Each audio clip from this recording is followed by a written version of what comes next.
باپ کا انتقال حضور کے اس دنیا پہ قدم رکھنے سے پہلے ہی ہو گیا تھا۔ ابھی شکم مادر میں تھے کہ حضرت عبداللہ کا انتقال ہو جاتا ہے۔ در یتیم پیدا ہوئے ہیں۔ 6 سال کی عمر میں ابوا کے مقام پر ریت کے ٹیلے آئے تو وہاں سیدہ آمنہ کی طبیعت خراب ہو گئی، اور پھر لمحے بھی زندگی کے آخری ہیں۔ سیدہ آمنہ نے محسوس کر لیا کہ یہ میری آخری سانس ہے۔ سیدہ پاک نے حضور کے سر پہ ہاتھ رکھا اور روتے ہوئے کہا کہ بیٹا، ہر نئی چیز نے پرانا ہو جانا ہے، ہر باقی نے فنا ہو جانا ہے۔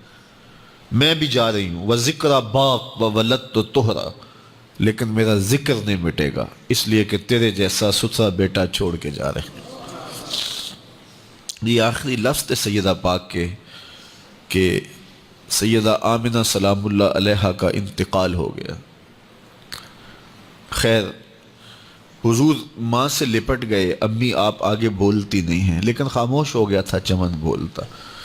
حضور نے وہیں پھر اپنی ماں کی تدفین کی۔ تدفین کے بعد ام ایمن کے ساتھ سواری پر بیٹھ جاتے ہیں اور چمٹ جاتے ہیں ام ایمن کے ساتھ، اور وہ جا کے حضرت عبد المطلب کے سپرد کر دیتی ہیں۔ تو حضرت عبد المطلب حضور کو آغوش میں لے کے بڑا روئے، اور ام ایمن سے کہا کہ میرے اس بیٹے کا تم نے خاص خیال رکھنا ہے۔ اور پھر انہوں نے اتنا خیال رکھا کہ میرے حضور فرمایا کرتے تھے، ام ایمن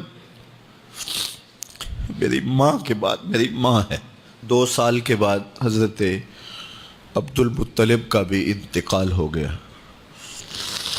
ابن حشام کے یہ لفظ سینہ چیرتے ہیں کہ جب امیر قریش کا جنازہ اٹھا تو سارا مکہ جنازے کے لیے امڑ آیا، لیکن لوگوں نے 8 سال کے ایک بچے کو دیکھا جو دیواروں سے لپٹ لپٹ کے رو رہا تھا۔ آج یہ سہارا بچھن گیا تھا۔ پھر چچا کی کفالت میں آئے۔ پھر ایک وقت آیا کہ وہ بھی اس دنیا کو چھوڑ گئے، اور اسی سال حضور کی اہلیہ کا انتقال بھی ہوا، اور اس سال کا نام عام الحزن، دکھوں کا سال رکھا۔ اہل مکہ نے جو سلوک کیا وہ کسی سے بھی مخفی نہیں ہے۔ پتھر مارے، گڑھے کھودے، کانٹے بچھائے، اجریاں ڈالی، اپنے گھروں کے کوڑے لا کے حضور کے گھر کے سامنے رکھ دیے۔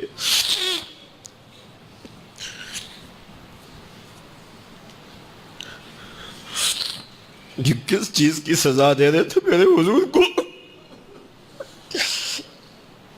میرے حضور علیہ السلام نے پھر طائف کا سفر کیا کہ شاید وہ لوگ میری بات کو سن لیں، لیکن انہوں نے جو دردناک سلوک کیا وہ بھی تاریخ کا ایک انتہائی دردناک باب ہے۔ انہوں نے اوباشوں کے ہاتھوں میں پتھر دیے، اور جس راستے میں میرے حضور نے گزرنا تھا ان کو اس راستے پہ کھڑا کر دیا اور کہا ان پہ سنگ زنی کرو، اور وہ آقا کریم پہ پتھر مارتے، حضور کے پاؤں پہ پتھر مارتے۔ آقا کریم علیہ السلام پاؤں اٹھاتے تو وہ دوسرے پاؤں پہ مارتے۔ پھر حضور شدت درد سے بیٹھ جاتے تو ان کے 2 گھنڈے دائیں بائیں سے آگے بڑھتے اور حضور کو کندھوں سے پکڑ کے اٹھاتے، پھر سنگ باری کرتے۔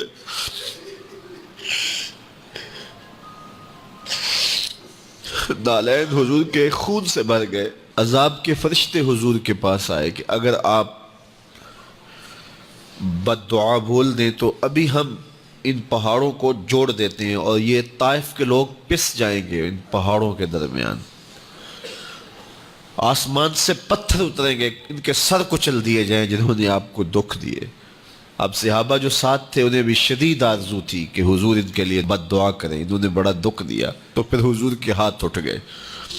صحابہ کا خیال یہ تھا کہ ابھی حضور کی زبان کھلے گی اور بد دعا کے لفظ نکلیں گے اور یہ پیس دیے جائیں گے، لیکن جب وہ لب کھلے، وہ پتلی پتلی گلے قدس کی پتیاں، وہ لب ہائے دور جب کھلے تو لفظ کیا تھے؟ اے اللہ میری قوم کو ہدایت دے دے، یہ مجھے جانتی نہیں، اور کہا کہ مجھے ان کی نسلوں سے ایمان کی توقع ہے۔